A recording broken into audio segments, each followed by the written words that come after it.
વાપીની આલોક ઇન્ડસ્ટ્રીઝમાં કામદારોનું શોષણ, ધારાસભ્ય અનંત પટેલની આગેવાનીમાં લેબર ઓફિસને આવેદનપત્ર।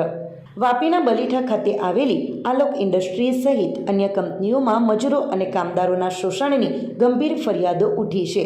પગાર વધારો ન મળવાના અને ન્યૂનતમ વેતન કરતાં ઓછો પગાર આપવાના વિરોધમાં આલોક ઇન્ડસ્ટ્રીઝના આશરે 290થી વધુ કામદારોએ ધારાસભ્ય અનંત પટેલની આગેવાનીમાં વાપી મામલતદાર કચેરી સ્થિત લેબર અધિકારીને આવેદનપત્ર આપી પોતાની માંગણીઓ રજૂ કરી છે। કામદારોની રજૂઆત મુજબ છેલ્લા કેટલાક સમયથી રેગ્યુલર કર્મચારી હોવા છતાં તેમને લઘુત્તમ વેતન કરતાં ઓછો પગાર આપવામાં આવે છે। એટલું જ નહીં, પગાર વધારાની માંગણી કરનારને કંપની દ્વારા હેરાન પરેશાન કરવામાં આવે છે। તેમના હોદ્દા કરતાં ઉલટા કામો જેમ કે ઓપરેટરને મજૂરી કામ સોંપવામાં આવે છે અને 8 કલાકના બદલે 24 કલાક સુધી કામ કરાવવામાં આવે છે, જે કાયદેસર રીતે શોષણ છે। જો કોઈ કામદાર અવાજ ઉઠાવે તો તેને પરેશાન કરીને કંપની છોડવા મજબૂર કરાય છે અથવા કાઢી મૂકવામાં આવે છે। ધારાસભ્ય અનંત પટેલની આગેવાનીમાં આજે 900થી વધુ કામદારો લેબર ઓફિસ પર એકત્રિત થયા હતા અને તેમણે લેબર અધિકારીને આવેદનપત્ર સુપ્રત કર્યું હતું। કામદારોની મુખ્ય માંગણીઓમાં 322 કામદારોનો 7 માસનો બાકી પગાર અને તેના પરનું વ્યાજ તાત્કાલિક ચૂકવવામાં આવે, બાકી પગાર વધારો એરિયર સાથે ચૂકવવામાં આવે, કંપનીએ કાઢી મૂકેલા યુનિયન સાથે જોડાયેલા 37 જેટલા કામદારોને કંપનીમાં પરત લેવામાં આવે, એક ખાતામાંથી બીજા ખાતામાં કારણ વગરના ટ્રાન્સફર બંધ કરવામાં આવે અને દરેક કામદારને તેના હોદ્દા મુજબનું કામ સોંપવામાં આવે। આ બાબતે ધારાસભ્ય અનંત પટેલે લેબર અધિકારીને સ્પષ્ટ ચેતવણી આપી છે કે જો આગામી 10 દિવસમાં આ સમસ્યાનો યોગ્ય ઉકેલ નહીં લાવવામાં આવે તો 290થી વધુ કામદારો સાથે આલોક ઇન્ડસ્ટ્રીઝની બહાર 3 દિવસ માટે ધરણા પ્રદર્શન કરવામાં આવશે। ઉદ્યોગ નગરી વાપીમાં હાલમાં કાયમી કામદારોને બદલે આંતરરાજ્યના કામદારોને કોન્ટ્રાક્ટ બેઝ પર રાખીને 12 કલાક સુધી કામ કરાવવાનો અને હક માટે અવાજ ઉઠાવનારને કાઢી મૂકવાનો ટ્રેન્ડ શરૂ થયો હોવાનું પણ સામે આવ્યું છે। વાપીના આશરે 3500 કંપનીઓમાં કામ કરતા સ્થાનિક કામદારો સાથેના શોષણની વારંવાર ફરિયાદો છતાં લેબર અધિકારી દ્વારા કોઈ નક્કર કાર્યવાહી ન થતી હોવાની ચર્ચાઓએ પણ ભારે જોર પકડ્યું છે।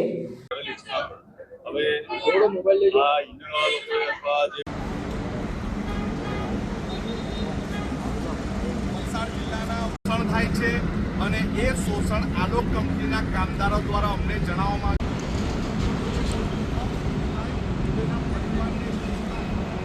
એના માટે અમે રજૂઆત કરી છે। અહીંના લેબર ઓફિસર અમને માહિતી આપી છે કે વાપી જીઆઈડીસીના કામદારોના પ્રશ્ન મુદ્દે આજે અમે લેબર ઓફિસરને આવેદનપત્ર અને મુલાકાત કરવા માટે આવ્યા। એમાં આલોક કંપનીના કામદારો, જીઆઈડીસીના ડ્રેનેજ વિભાગના કામદારો અને જુદા જુદા ઉદ્યોગો અને કારખાનાના કામદારો આવ્યા હતા। મુખ્ય માંગણી એ જ હતી કે વર્ષોથી અમે કામ કરીએ છીએ, અમારો પગાર વધારો થતો નથી, વર્ષોથી અમે કામ કરીએ અને કંપનીમાં હોનારત થાય તો અમને કોઈ પણ જાતનું વળતર મળતું નથી, વર્ષોથી અમે કામ કરીએ છીએ ત્યારે આઉટસોર્સિંગ વાળા નવા પરપ્રાંતિયો બીજા વિસ્તારમાંથી આવે છે, એમનો પગાર વધારે મળે છે, અમને કાયમી પણ કરવામાં આવતા નથી ને અમારું શોષણ થાય છે। એ મુદ્દે અમે અહીંના અધિકારીને આવેદનપત્ર આપ્યું છે। જો 7 દિવસમાં અમારા પ્રશ્નનું સોલ્યુશન નહીં થાય તો અમે કોઈ પણ એક કંપનીની બહાર બેસીને ધરણા પ્રદર્શન કરીશું। એ આલોક કંપની હોય કે બીજી કોઈ પણ કંપની હોય, અમે એની બહાર ધરણા પ્રદર્શન કામદારો સાથે કરશું ને કંપનીને 2-3 દિવસ બંધ પણ કરાવશું।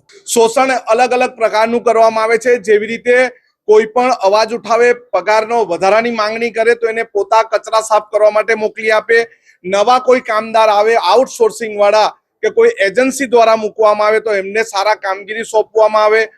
20 વર્ષથી કામ કરતા કામદારોને પણ 15,000 રૂપિયા આપવામાં આવે છે અને 4 વર્ષથી કામ કરતા કામદારોને 15,000 રૂપિયા આપવામાં આવે છે। સરકારના ધારાધોરણ મુજબ આપવામાં આવતા નથી, પગાર સ્લીપ આપવામાં આવતી નથી। કંઈ પણ હોનારત થાય તો એને કેટલા રૂપિયાના પરિવારને આપવા જોઈએ, કોઈ પણ ઇન્જરી થાય, અકસ્માત થાય તો શું આપવું જોઈએ સહાય, એનું કોઈ પણ ધારાધોરણ કંપનીમાં નથી। લેબર અધિકારીએ બાંહેધરી આપી કે તમારે ધરણા પ્રદર્શન કરવા નહીં પડશે, અમે આનું સોલ્યુશન લઈ આવીશું, એ બાંહેધરી આપી છે। કંપનીના જ્યારે ચાલુ હતી ત્યારે 2022 થી લગભગ આજે 2026 ચાલુ થવાની તૈયારી છે, ત્યાં સુધી કોઈ કામદારનો પગાર વધેલો નથી। એ મુદ્દાને લઈને 2022ની અંદર કંપનીના એક યુનિયનની રચના કરવામાં આવેલી. તેમાં અમારા લગભગ 17 થી 20 માણસો કાઢી મૂકવામાં આવેલા. હવે એ દરમિયાનમાં કંપનીએ કોઈ પણ જાતની યુનિયનની વાત સાંભળવા વગર આજે કોર્ટના ધક્કા ખાવા છતાં અને કંપનીને વારંવાર અરજીઓ કરવા છતાં અને કોર્ટથી કાગળિયા મોકલવા છતાં આજે 3.5 વર્ષ થયા, તેમાં કંપનીનો કોઈ રિસ્પોન્સ ન મળતા આજે કંપનીમાં જે મારા વર્કરને પગાર તો ન જ વધાર્યો 4 વર્ષથી, પણ બીજા અવાનવા દરેક જાતના નુસ્ખાઓ અપનાવી મારા કામદારો પ્રત્યે અત્યાચારો કંપનીની અંદર વાપરે છે. તે સદંતર ખોટું થઈ રહેલું છે. દરેક કામદારોને એક તો પહેલી વાત છે કે કંપનીની અંદર જાય તો કંપનીમાં કંઈ કામ સોંપે ને કદાચ કામદારને ઝાડુ મારવા કહે તો કામદાર કહે કે હું સાહેબ આમાંથી નહીં કામ થાય, તો કંપનીને જે લોકોના એચઓડી હોય તો એમ કહે છે કે હું તમને કાલથી નહીં આવવાનું તારે. દરેક કામદારો મારા 700 કામદારો જે સવારે શિફ્ટમાં જાય ને ત્યારે જ્યારે અંગ્રેજ લોકોની જેલમાં જતા હોય તેવું લાગે. કંપનીને અમે વારંવાર કીધું કે તમારાથી પગાર નહીં વધારો થાય, તમારા કામદારો ઉપર એક પ્લાનમાંથી બીજા પ્લાનમાં તમે ટ્રાન્સફર કરો. વારંવાર સવારથી 8 કલાક કે 12 કલાકની ડ્યુટીની અંદર અડધા કલાકે કલાકે માણસને ટોર્ચર કરવામાં આવે. અમારી કંપનીમાં કોઈ પણ જાતના મેન્ટેનન્સ સિવાય કોઈ પણ પ્લાનમાં સેફટી આપવામાં આવતી નથી. જે સેફટીને લઈને પણ કોઈ કામદાર બૂટ કે શૂઝ પહેરવા વગર જાય તો એને પણ નોટિસો આપવામાં આવે છે. અને ઘણા બધા કામદારો આજે એક આર્થિક રીતે તો છે જ ટેન્શનમાં, ચિંતામાં, પણ કંપનીની અંદર જાય તો પણ એ ટેન્શનમાં જ નોકરી કરીને આવે. આજે મારું માનવું એવું છે કે અમારા 4 વર્ષના યુનિયનના સ્થાપના થઈને જે કામ થતું આવેલું છે ને અમારા કેસો પડતર પડેલા છે, પણ એને સમર્થન આપવા માટે જે અનંતભાઈ આપણે સાથ સહકાર આપ્યો છે, હું ઘણી આશા લઈને વાત કરું છું કે કદાચ અનંતભાઈ, કદાચ નહીં પાકું જ છે, અનંતભાઈ અમારો એ પ્રશ્નનો હલ કરશે. અને મારા એક સિદ્ધાંત મુજબ અનંતભાઈ, અમે એવું માનતા છે કે અમારા પેટના બેલી એ વટના બેલી, અમારા પેટના બેલી જે હશે અમે પક્ષપાતમાં રહેશું નહીં. અમે અમારા કોઈ ભાજપ, કોંગ્રેસ, અપક્ષ કોઈ અમારા જૂથ સાથે મતલબ નથી. આજે અમારા કામદારો એક નક્કી નિર્ણય કરે છે આ જગ્યા પર કે અમારા પેટનો જે બેલી હશે એ વટના બેલી.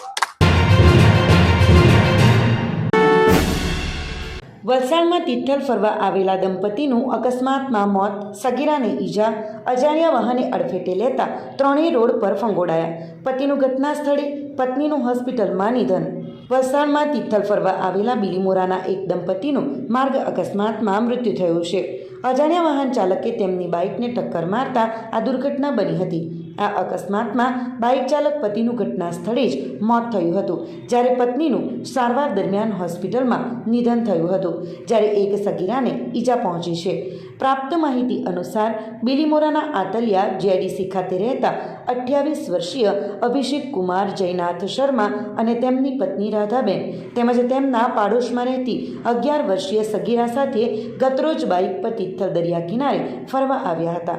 તિથલ દરિયા કિનારેથી પરત ફરતી વખતે સાંજે આશરે 8 વાગ્યાના સુમારે તેઓ બિલીમોરા જવા નીકળ્યા હતા. આ દરમિયાન વલસાડના ધરમપુર ચોકડી નજીક મુંબઈથી સુરત તરફ જતા હાઈવે પર ખોડિયાર હોટલ પાસે એક અજાણ્યા વાહન ચાલકે અભિષેકની બાઇકને અડફેટે લીધી હતી. આ અકસ્માતમાં બાઇક પર સવાર અભિષેક, રાધાબેન અને સગીરા હાઈવે પર પટકાયા હતા. ઘટનાની જાણ થતાં સ્થાનિક લોકો અને રાહદારીઓ તાત્કાલિક મદદ માટે દોડી આવ્યા હતા. આ અકસ્માતમાં અભિષેકનું ઘટના સ્થળે જ મૃત્યુ થયું હતું, જ્યારે રાધાબેન અને સગીરાને ગંભીર ઈજાઓ પહોંચી હતી, જેથી 108 એમ્બ્યુલન્સ મારફતે તેમને વલસાડની સિવિલ હોસ્પિટલમાં સારવાર માટે ખસેડવામાં આવ્યા હતા. હોસ્પિટલમાં સારવાર દરમિયાન રાધાબેનનું પણ નિધન થયું હતું, જ્યારે સગીરાની તબિયત હાલ સ્થિર હોવાનું જાણવા મળ્યું છે. અકસ્માત સર્જી અજાણ્યો વાહન ચાલક ઘટના સ્થળેથી ફરાર થઈ ગયો હતો. વલસાડ સિટી પોલીસે ઘટના સ્થળે પહોંચી વધુ તપાસ હાથ ધરી છે. વલસાડ હાઈવે પરથી દારૂ ભરેલું કન્ટેનર ઝડપાયું. વિદેશી દારૂ સહિત ₹39.22 લાખનો મુદ્દામાલ જપ્ત. એકની ધરપકડ, 2 વોન્ટેડ. વલસાડ જિલ્લામાં નંદાવલા ગામ નજીક નેશનલ હાઈવે નંબર 48 પર પોલીસે કાર્યવાહી કરીને વિદેશી દારૂ ભરેલું એક કન્ટેનર ઝડપી પાડ્યું છે. આ કાર્યવાહીમાં કુલ 39.22 લાખનો મુદ્દામાલ જપ્ત કરવામાં આવ્યો છે. પોલીસે એક આરોપીની ધરપકડ કરી છે, જ્યારે અન્ય 2 શખ્સોને વોન્ટેડ જાહેર કર્યા છે. આ ઘટના 19 નવેમ્બર 2025ના રોજ સાંજે લગભગ 8:30થી 9 વાગ્યાની આસપાસ બની હતી. હરિકૃષ્ણા હોટલ નજીક નાકાબંધી દરમિયાન પોલીસને એક કન્ટેનર નંબર HR62A6298 શંકાસ્પદ હાલતમાં દેખાતા તેને અટકાવવામાં આવ્યું હતું. વલસાડ રૂરલ પોલીસે કન્ટેનરની તપાસ કરતા તેમાંથી ₹17.98 લાખની કિંમતનો વિદેશી દારૂનો જથ્થો મળી આવ્યો હતો. દેવ કાર્ગો મૂવર્સના બંધ કન્ટેનરમાં ખાલી બોટલો ભરેલા કુલ 1354 બોક્સની આડમાં વિદેશી દારૂના 126 બોક્સ છુપાડવામાં આવ્યા હતા, જેમાં કુલ 4032 બોટલો હતી. કન્ટેનર ચાલક નાસિર મજીદ ઇસબ દેઢવાલ ઉંમર વર્ષ 27 રહે ગોહાવા નગીણા હરિયાણાને સ્થળ પરથી ઝડપી પાડવામાં આવ્યો હતો. તેની પાસેથી મોબાઈલ ફોન અને ફાસ્ટેગ કાર્ડ પણ જપ્ત કરવામાં આવ્યા છે. આ કેસમાં ક્લીનર શોકત, જે ઘટના દરમિયાન કન્ટેનર લઈને નાસી ગયો હતો, તેમજ હરિયાણાના ગુડગાંવનો દારૂ સપ્લાયર રામ એમ 2 શખ્સો વોન્ટેડ છે. તેમના સંપૂર્ણ નામ સરનામાની માહિતી ઉપલબ્ધ નથી. વલસાડ જિલ્લામાં ચાલતી ગેરકાયદેસર પ્રવૃત્તિઓને અંકુશમાં લાવવા વલસાડ એસપી યુવરાજસિંહ જાડેજાની સૂચનાના આધારે વલસાડ રૂરલ પીઆઈ SN ગુડ્ડુના નેતૃત્વમાં પોલીસ ટીમ પેટ્રોલિંગ કરી રહી હતી. તે દરમિયાન આ સફળતા મળી હતી. આ સમગ્ર કાર્યવાહી પ્રોહિબિશન એક્ટની વિવિધ કલમો હેઠળ કરવામાં આવી છે. વલસાડ પોલીસે વોન્ટેડ આરોપીની શોધખોળ માટે વધુ તપાસ હાથ ધરી છે. ઉમરગામની મોના ગાર્મેન્ટ કંપનીમાંથી માલચોરી રિક્ષામાં ફરાર 2 ઝડપાયા. આરોપીઓ પાસેથી ₹1,14,000નો મુદ્દામાલ કબજે કરાયો. ઉમરગામની કંપનીમાં બારીની ગ્રીલ તોડી પ્રવેશીને સ્પાઇકર બ્રાન્ડના 155 ચોરીને રિક્ષામાં ભરીને ફરાર પાલઘરના 2 ઇસમોની પોલીસે ધરપકડ કરી છે. તેઓ પાસેથી ₹1,14,000નો મુદ્દામાલ કબજે લઈ આગળની કાર્યવાહી હાથ ધરાઈ છે. ઉમરગામ જેડીસી ફેઝ 2માં આવેલ મોના ગાર્મેન્ટ કંપનીની બારીની ગ્રીલ તોડી 2 તસ્કરો અંદર પ્રવેશી ગયા હતા. 15મી નવેમ્બરના રોજ આરોપીઓએ કંપનીમાંથી સ્પાઇકર બ્રાન્ડના 155 કિંમત ₹79,515 ચોરી માલને રિક્ષામાં ભરી ફરાર થઈ ગયા હતા. આ કેસમાં જિલ્લા એસપી અને ડીવાયએસપી BN દવેની સૂચનાને ધ્યાને લઈ ઉમરગામ પીઆઈ SD ચૌધરી અને તેમની ટીમે ટેકનિકલ એનાલિસિસ અને હ્યુમન સોર્સિસના આધારે આરોપી અંકેશ વાલહયા કાલાત રહે સૂત્રકાર બેંડકપાડા તાલુકા તલાસરી જિલ્લા પાલઘર અને સંકેત રાજેશ રાંધે રહે સૂત્રકાર ડોંગરીપાડાની મહારાષ્ટ્ર તલાસરીથી પકડી લાવી એક રિક્ષા અને સ્પાઇકર બ્રાન્ડ નંગ 48 કિંમત ₹24,624 મળી કુલ ₹1,24,624નો મુદ્દામાલ કબજે લઈ કાર્યવાહી હાથ ધરી છે. સંઘ પ્રદેશ સેલવાસમાં સાંસદ કલાબેન ડેલકરની ઉપસ્થિતિમાં જિલ્લા સ્તરીય યુનિટી માર્ચનું આયોજન. યુવા અને ખેલ મંત્રાલય દ્વારા કેન્દ્ર શાસિત પ્રદેશ સેલવાસ ખાતે જિલ્લા સ્તરીય યુનિટી માર્ચનું ભવ્ય આયોજન કરવામાં આવ્યું હતું. દેશની એકતા અને અખંડિતતાનો સંદેશ આપતી આ પદયાત્રાને સ્ટેડિયમ ગ્રાઉન્ડ ખાતેથી માન્ય સાંસદ કલાબેન ડેલકરે લીલી ઝંડી બતાવીને પ્રસ્થાન કરાવ્યું હતું. યુનિટી માર્ચના પ્રસ્થાન પૂર્વે ઉપસ્થિત સૌને નશામુક્ત ભારત અને આત્મનિર્ભર ભારતના મહત્વપૂર્ણ રાષ્ટ્રીય લક્ષ્યોને સિદ્ધ કરવાના શપથ લેવડાવ્યા હતા, જેના થકી યુવાનોમાં રાષ્ટ્ર નિર્માણની ભાવના વધુ પ્રબળ બની. સ્ટેડિયમ ગ્રાઉન્ડથી શરૂ થયેલી આ પદયાત્રા શહીદ ચોક, શિવાજી રાજે સર્કલ થઈને આંબલી સરસ્વતી ચોક સુધી ગઈ હતી અને ત્યાંથી પરત સ્ટેડિયમ ગ્રાઉન્ડ ખાતે સમાપ્ત થઈ હતી.